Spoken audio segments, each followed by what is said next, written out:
वंदे मातरम। मित्रों, आज का जो विषय है न्यायालय का भारतीकरण। जहाँ तक प्रश्न है न्यायालय के भारतीकरण का, तो हम भारत के हैं, भारत हमारा देश है, तो न्यायालय का तो भारतीकरण होना ही चाहिए और अधिक मात्रा में न्यायालय का भारतीकरण है ही। अगर कुछ किसी को कम लगता है तो उसके लिए ही वयम भारतीयाः की स्थापना की गई है। वयम भारतीयाः यह एक शब्द नहीं है, यह महामंत्र है। यह हमारे संविधान का प्रथम शब्द है। इस शब्द को हमने कहीं से उधार नहीं लिया है। यह शब्द हमारे वेद की देन है, हमारे ऋषियों और मुनियों की देन है। क्योंकि जो भारत की संस्कृति है वो मैं नहीं तू की संस्कृति का द्योतक है। वयम भारतीयाः मैं नहीं तू की संस्कृति का द्योतक है। वयम भारतीयाः हमारे भारतीय परंपरा और संस्कृति का उद्घोष है। वयम भारतीयाः ऋषि, हमारे मुनि, हमारे महापुरुषों के सुकृति का पाथेय है। वयम भारतीयाः भारत की मिट्टी की सुगंध की खुशबू है। वयम भारतीयाः भारत माँ के आंचल की स्नेह, मर्ममयी स्नेह की कृतज्ञता है। इसीलिए जब हम वंदे मातरम और भारत माँ की जय के उद्घोष करते हैं तो विश्व में भारत की धाक और साख को स्थापित करने का परम पुरुषार्थ प्रकट होता है। इसलिए आइए हम सब यहाँ जो बैठे हैं सभी लोग वयम भारतीयाः के ही अंग हैं। भारत हमारा देश है, हम भारत के नागरिक हैं और हमने ही भारत को विश्व का सिरमौर बनाने के लिए भारतीय संविधान का निर्माण किया है। जिस समय भारत के संविधान का निर्माण हुआ 1950 में 26 जनवरी से एक दिन पूर्व डॉक्टर भीमराव अंबेडकर ने एक चिंता व्यक्त की थी कि इस संविधान के निर्माण के बाद क्या हमारी स्वतंत्रता अक्षुण्ण रहेगी। इसके पीछे भाव उनका ये था कि भारत क्या इसके पहले स्वतंत्र नहीं था, लेकिन एक बार इसकी स्वतंत्रता छीनी गई। क्या भारत के संविधान के निर्माण के बाद इसकी स्वतंत्रता अबाधित रहेगी। इसी चिंता के साथ उन्होंने समाधान दिया कि भारत का संविधान कितना भी अच्छा और कितना भी बुरा क्यों न हो, यह ज़्यादा महत्व नहीं रखता। महत्व रखता है कि उस संविधान का निर्वचन करने वाले लोग कैसे हैं, उस संविधान का भाष्य करने वाले लोग कैसे हैं।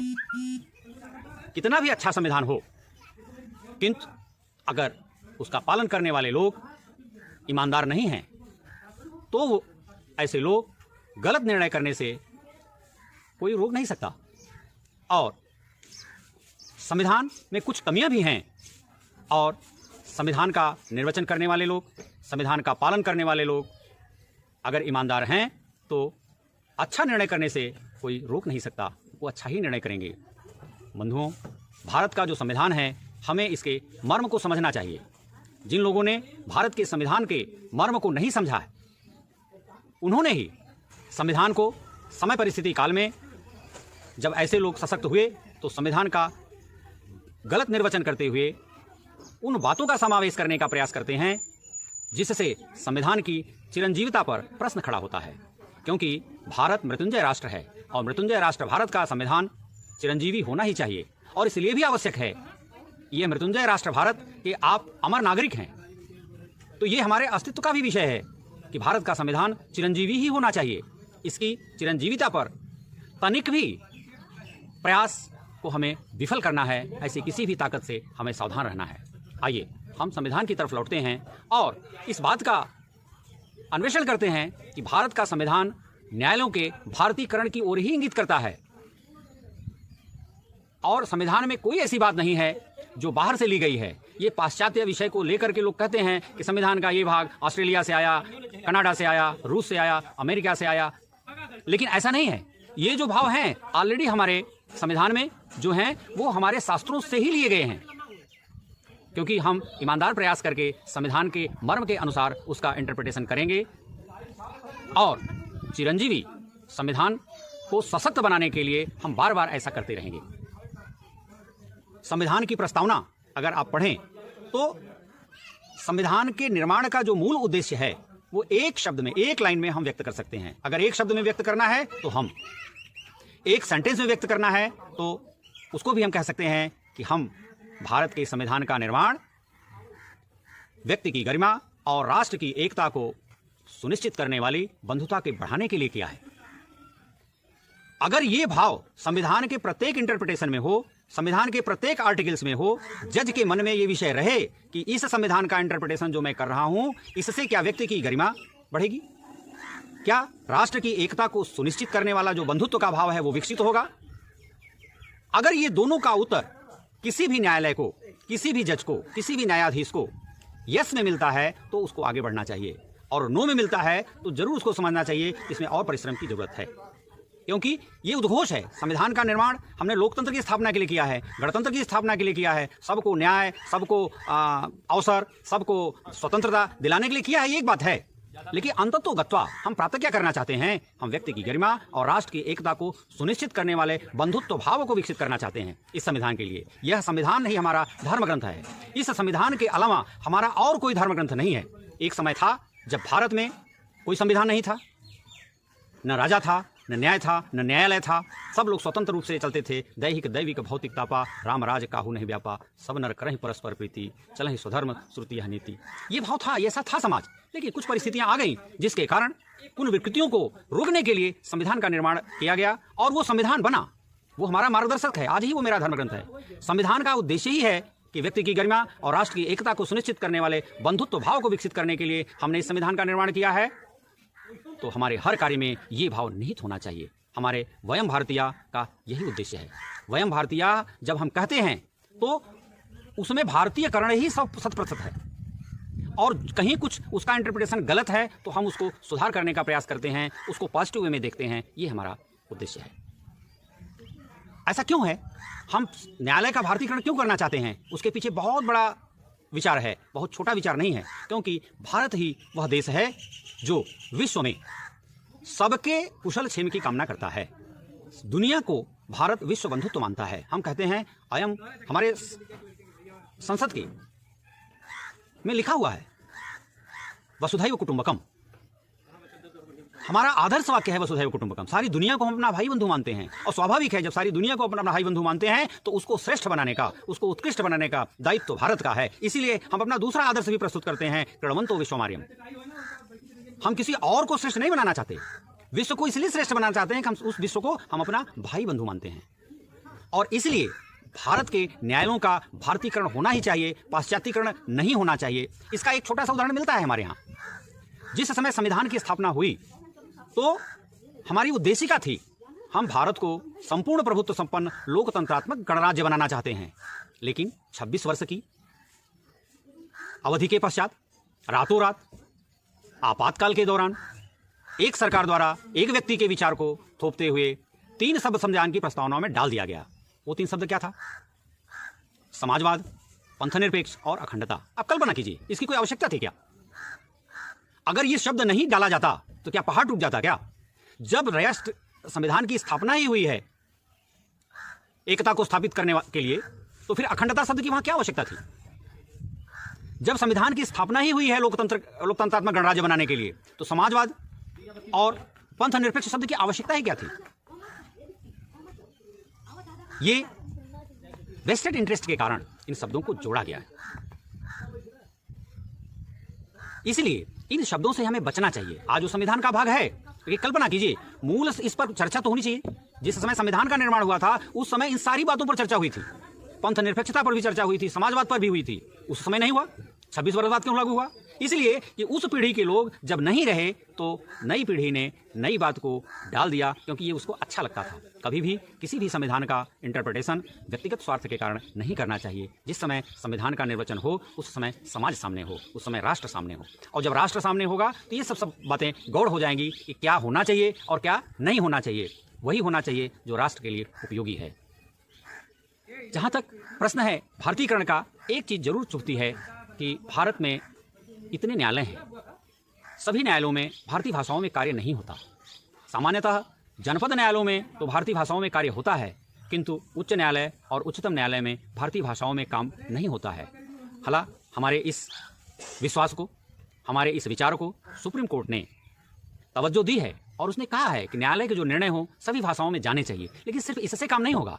भारत की जो न्याय परंपरा है वो विश्व की श्रेष्ठ न्याय परंपरा है और इस श्रेष्ठ न्याय परंपरा को स्थापित करने में मात्र 2% जो कि भारतीय हैं और अंग्रेजी के ठीक ठाक जानकार हैं उनके द्वारा स्थापित की गई है। कल्पना कीजिए, जिस दिन भारतीय न्यायालय में भारतीय भाषाओं का प्रयोग होगा, भारतीय भाषाओं की मस्तिष्क का प्रयोग होगा, 90%, 100% मस्तिष्क का उपयोग होगा, उस समय हमारी न्याय व्यवस्था कितनी श्रेष्ठ होगी।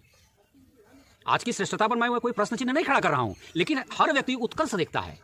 तो जितना उत्कर्ष हमारा हुआ है, अगर सारी भारतीय भाषाओं के जो उत्कृष्ट व्यक्तियों द्वारा उत्कृष्ट विचार है और उसके अनुसार न्यायालय का, उसके अनुसार संविधान का निर्वचन किया जाएगा, तो हमारी कितनी उत्कृष्ट परंपरा होगी और उसका लाभ जिस दुनिया को हम अपना बंधु मानते हैं उसको श्रेष्ठ बनाने में ये न्याय परंपरा कितनी उपयोगी होगी। इसलिए हमें अपने मातृभाषा का उपयोग करना चाहिए। मातृभाषा का उपयोग करते हुए हमारी एक राष्ट्रभाषा हो, राष्ट्रभाषा का उपयोग हम सबको करना चाहिए। इस परिस्थितियों में हम क्या कर सकते हैं? हम अपना कार्य अपनी मातृभाषा में प्रारंभ करें और प्रयास करें कि जो संविधान द्वारा प्रदत्त भारतीय संघ की राजभाषा हिंदी है उसमें हम काम करने के लिए सक्षम हों। आज संभव है कि हम तमिलनाडु में हैं, केरल में हैं, कर्नाटक में हैं, महाराष्ट्र में हैं, गुजरात में हैं, वहाँ की भाषाओं का उपयोग स्थानीय लेवल पर हम करते हैं, करना ही चाहिए, वो हमारी राष्ट्रीय भाषा है।